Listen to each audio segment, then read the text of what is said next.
तसेच आजच्या या लोकराज्य पक्षाच्या लोकार्पण दिनी आणि आजच्या पत्रकार परिषदेत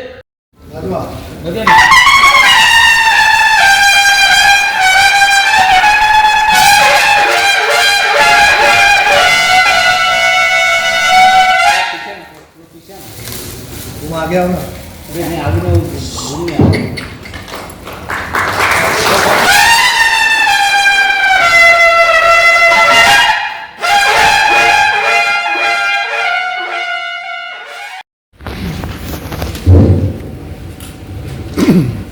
आमचा प्रयास आहे लोकराज्य पक्षाच्या मार्फत जे समाजाने आम्हाला सगळ्या जाती धर्माच्या लोकांनी धर्माने सगळ्या विविध संघटनांनी जे आम्हाला प्रोत्साहित केलेलं आहे त्या अनुषंगाने आमचा विचार आहे 48च्या 48 लोकसभेच्या जागा आम्ही नक्कीच लढवण्याचा प्रयत्न करू आणि त्या ठिकाणी काही समाजात दीन दलित दुबळे अशा समाजाचं पॉकेट आहे त्या ठिकाणी आमच्या समाजाचा खासदार या भारत देशाला संसदेमध्ये नक्कीच जाईल आणि त्याचा आम्ही प्रयत्न करू जास्तीत जास्त प्रयत्न करू एवढंच मी सांगू इच्छितो.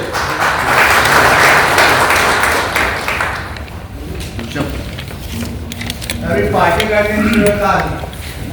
सर 1950 पासून संविधान जेव्हा लागू झालं तेव्हापासून ते आजपर्यंत काही जमातींना काही जातींना काही ओबीसी समाजाला काही दुर्लक्षित असे अल्पसंख्याक लोकांना हा जो त्याच्यावर झालेला अन्याय आहे त्यांचा जो राईट आहे त्यांना मिळालेला नाही. विशेषतः अनुसूचित जमाती आदिवासी समाज या समाजाला जे आहे ते प्रतिनिधित्व मिळालं नसल्यामुळे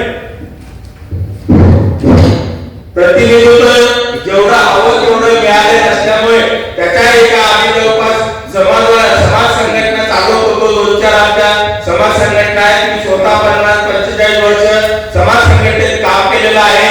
त्या अनुषंगाने मला जो अनुभव आला त्या अनुभवातून मला हे जाणवलं की जाणून बुजून काही जमातींना त्याच्या हक्काच्या लाभापासून वंचित केले जाते. त्याच्यासाठी आम्हाला ते स्फुरण आलं. जर आपल्याला हे प्रस्थापित राजकारणी लोक कोणते का असेल ना तर मला नाव ठेवायचं नाहीये परंतु प्रस्थापित लोक जे आहेत ते आम्हाला सरसकट असा बेनिफिट जो शासनाचा येतो कायद्यानुसार येतो तो आम्हाला सरसकट मिळत नाही. त्याच्यामुळे वैतागून आम्ही जाहीर केलं 1-1.5 वर्षापासून आमचा प्रयत्न चालू होता. आम्ही शासनाला वारंवार उपोषणे केले, मोर्चे केले, धरणे आंदोलन केले, पूर्ण महाराष्ट्र बंद केला. पूर्ण महाराष्ट्रामध्ये पूर्ण जिल्हाधिकारी कार्यालयासमोर महाआंदोलन करून आम्ही उपोषण केलं. उपोषण करून सुद्धा शासनाने आमच्या समाजाची दखल घेतली नाही. जर आमची दखल घेतली नाही तर इतर लोकांची इतर समाजाची विचारणा केली असता त्याची सुद्धा दखल घेतली नाही असा सारासा विचार करता एक प्रकारे या लोकांचे म्हणणं पुढे आलं की आता आपल्याला राजकारण केल्याशिवाय राष्ट्रीय पक्ष गठीत केल्याशिवाय पर्याय नाही. यासाठी आम्ही राष्ट्रीय पक्ष आमचे शरदचंद्र जाधव साहेब यांच्या मदतीने त्यानंतर किशोर देवेकर साहेब आमचे किशन डोंगरे काका आमचे जे आहेत त्या रघुनाथ कोळी ताई साबळे सर कोकळे सर यांच्या सगळ्यांच्या मदतीने जे आहेत आणि शेवळे सर असे बरेच मंडळी आहेत की अजून आलेली नाहीये. तर या सगळ्यांच्या मदतीने वेगवेगळ्या जाती धर्माच्या लोकांनी आम्हाला प्रवृत्त केलं की तुम्ही पक्ष काढा.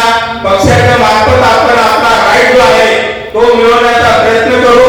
यासाठी आम्हाला ही संकल्पना सुचली आणि संविधानाने आपल्याला राईट दिलेला आहे. जर तुम्हाला तुमचा अन्याय होत असेल तर तुम्ही संविधानाच्या राईट प्रमाणे तुम्ही सुद्धा मतदार आहात, नागरिक आहात आणि तुम्हाला मत देण्याचा अधिकार आहे. तर मतदान घेऊन निवडून येण्याचा सुद्धा अधिकार आहे.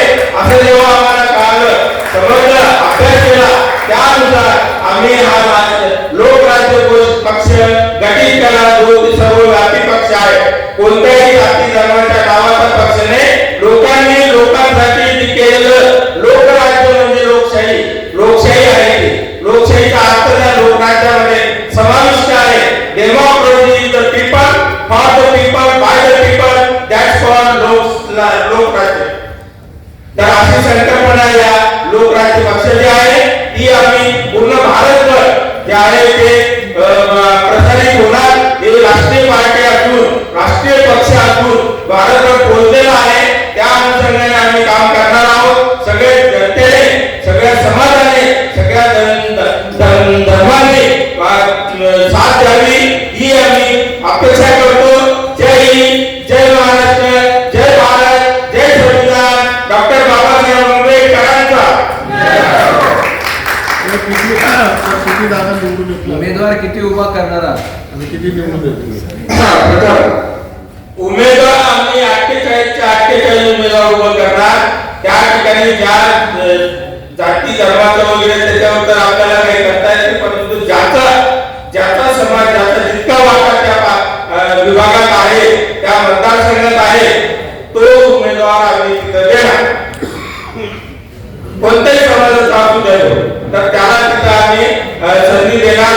आणि असे जर आम्हाला 48 मिळाले तर आम्ही 48 उमेदवार उभे करण्याचा प्रयत्न करणार आहोत.